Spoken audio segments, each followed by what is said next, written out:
Hello दोस्तों, कैसे हैं आप सब। स्वागत है आपके पास फिर से। यूपीएसआई की राह में जो भी आपके साथ में बाधा आएंगी वो मैं आप जानता हूं कौन कौन सी बाधा आपके सामने आ रही होंगी या फिर आएंगी।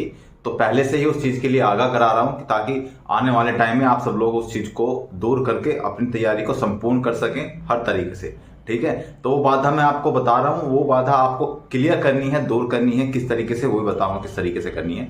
देखिए, सबसे पहली चीज तो ये है, ये मैंने सारी चीजें लिख रखी हैं। तो इसमें सबसे पहली चीज है आपका कि सेक्शनल प्रॉब्लम आपके सामने आने वाली है, क्योंकि ये वाला एग्जाम में हर सेक्शन में आपको क्लियर करना होता है।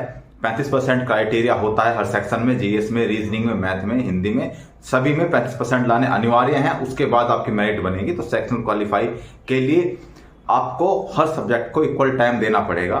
ठीक है, या फिर आप ऐसा कर सकते हैं, जो आपका बहुत कमजोर है, जैसे आपकी जीएस कमजोर है, तो 35% लाने के लिए आप उसमें अच्छा टाइम दे करके, जो आपकी स्ट्रॉन्ग है, जैसे आपकी मैथ स्ट्रॉन्ग है तो वहां का टाइम आप जीएस में लगा सकते हैं। तो इस तरीके से अपने टाइम को मैनेज करिए, अपनी स्टडी को मैनेज करिए और अपनी मेहनत को मैनेज करिए, तभी आप सेक्शनल क्वालिफाई कर सकते हैं।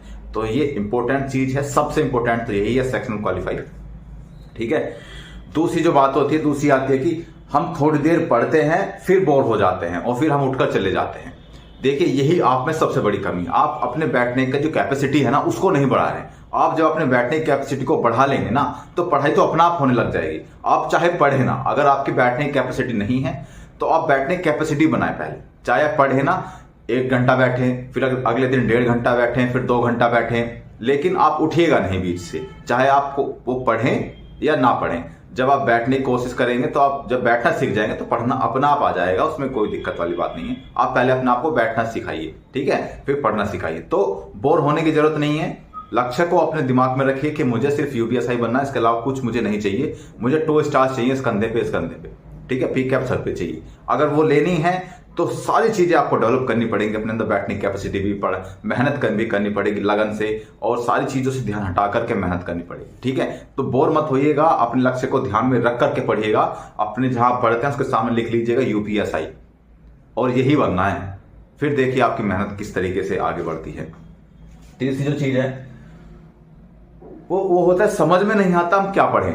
ठीक है, अब आपको ये होता है कि जैसे आप हिंदी पढ़ रहे हैं तो आप हिंदी पढ़ते जा रहे हैं, मैथ पढ़ रहे हैं तो मैथ ही पढ़ते जा रहे हैं, तो बहुत प्रॉब्लम होती है। तो अपने टाइम को मैनेज करना सीखिए, अपना एक टाइम टेबल बनाना सीखिए कि मुझे एक दिन में 24 घंटे मिलते हैं, इन 24 घंटे में मुझे 12 घंटे पढ़ने हैं, और इन 12 घंटे में मुझे क्या क्या चीजें पढ़नी है और किस हिसाब से पढ़नी है, मुझे किस सब्जेक्ट को कितना टाइम देना है और किस टॉपिक के बाद पढ़ना है। ये सारी चीजें आपको पता होनी चाहिए। वो पता होंगी, अपना टाइम टेबल बन जाएगा, तो उस टाइम टेबल के हिसाब से पढ़ते चले जाइएगा। सुबह उठते सबसे पहला काम टाइम टेबल बनाना है, या फिर आप 1 महीने का एक साथ बना सकते हैं। टाइम टेबल बनाइए, उसके अनुरूप पढ़िए, और फिर देखिए कि आपकी जो कैपेसिटी है ना वो बढ़ जाएगी पढ़ने की। आपकी जो चीजें हैं वो आपको जल्दी समझ में आने लग जाएगी, और आप 12 से 13 घंटे पढ़ सकते हैं बहुत इसलिए, अगर आपने ये सारी चीजें कर ली। क्योंकि एक मैनेज वे में अगर हम पढ़ते हैं तो हमें बहुत अच्छा पढ़ने में मजा भी आता है, और हमें ये लगता है कि हाँ, मैंने अब ये चीज, जैसे मैथ है, अगर आप टाइम मैनेज नहीं करते हैं, देखिए अगर आप टाइम टेबल नहीं बनाते तो क्या होता है कि आप मैथ पढ़ रहे हैं, फिर आपके दिमाग में चलता रहता है यार मुझे हिंदी भी पढ़नी है, मुझे जीएस भी पढ़नी है, मैं मैथ ही करता जा रहा हूं। फिर आप मैथ छोड़ देते हैं, फिर आप हिंदी में लग जाते हैं, फिर सोचते हैं यार मुझे अब जीएस भी पढ़नी है और मैथ का तो ये वाला टॉपिक रह ही गया। तो इस तरीके से नहीं होता। आप सब लोग एक मैनेजेबल टाइम को मैनेज कीजिए और उसके हिसाब से पढ़िए, और फिर देखिए कि आपकी जो कैपेसिटी वो बढ़ जाएगी पढ़ने की। दोस्तों, आज हम बात करेंगे चक्षु प्रकाशन के यूपीएसआई की एक संपूर्ण स्टडी गाइड की, जिसमें आपको 400 पेपर्स मिल जाते हैं, 3200 के करीब बहुविकल्प पेपर्स मिल जाते हैं। इसमें आपको हर सब्जेक्ट देखने के लिए मिलेगा। इसमें मैथ, रीजनिंग, हिंदी, जीएस सभी सब्जेक्ट इसमें मिलेंगे। इसमें मूल विधि भी आपको देखने के लिए मिलेगी, और इसकी विषय सूची में आपको दिखा देता हूँ। और इसके अंदर आपको स्टडी गाइड के रूप में आपको देखने के लिए मिलेगा। इसके अंदर सामान्य हिंदी के इस तरीके के प्रश्न है, और मूल विधि संविधान के इस तरीके के प्रश्न है। उसमें आपको हर क्वेश्चन का एक्सप्लेन करके आपको आंसर भी मिलेगा, ताकि आपको हेल्प मिले अच्छा पढ़ने में। तो पढ़िए इस बुक को और अपनी तैयारी को अच्छा कीजिए। इसी के साथ साथ चक्षु प्रकाशन के प्रैक्टिस सेट भी आते हैं।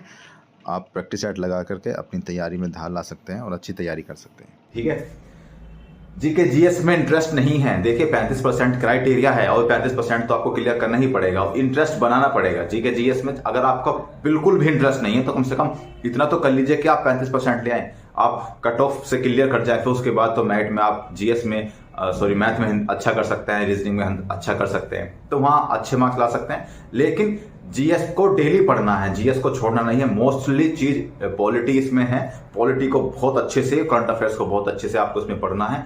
ये दोनों चीज बहुत अच्छे इसमें आती हैं और मूल विधि भी इसमें आती हैं।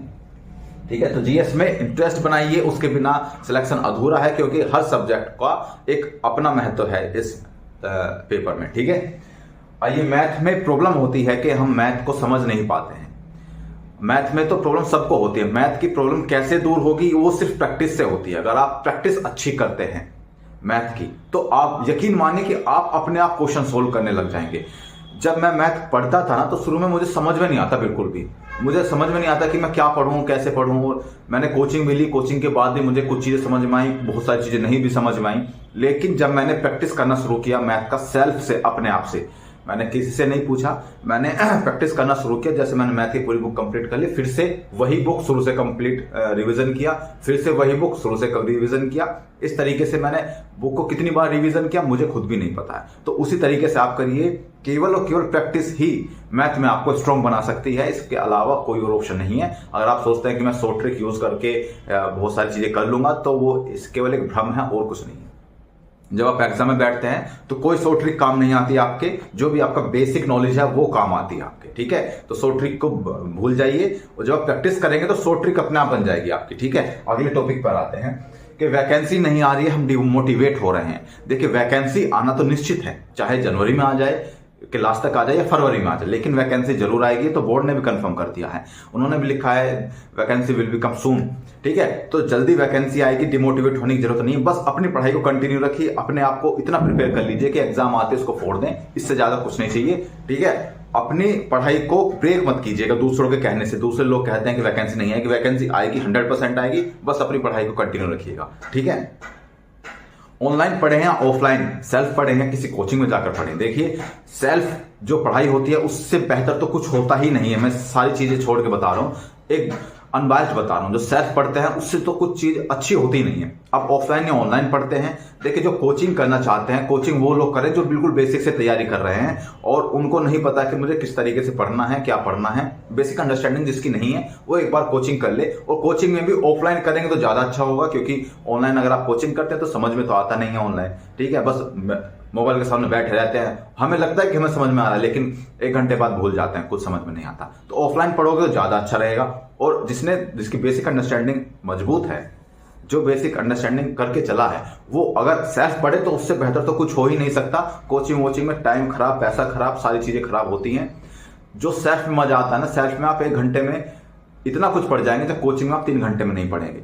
और आपके 3 घंटे भी खराब होंगे, आने जाने का समय खराब होगा, आपका पैसा खर्च होगा और आपको कुछ हाथ भी नहीं लगेगा। आप उसे 1 घंटे में अपना सेल्फ पढ़ सकते हैं। ठीक है, कोचिंग की आवश्यकता केवल मैथ और रीजनिंग के लिए थोड़ी बहुत हो सकती है, बाकी जीके और हिंदी के लिए तो किसी कोचिंग की आवश्यकता ही नहीं है यार, मैं सही बताऊं।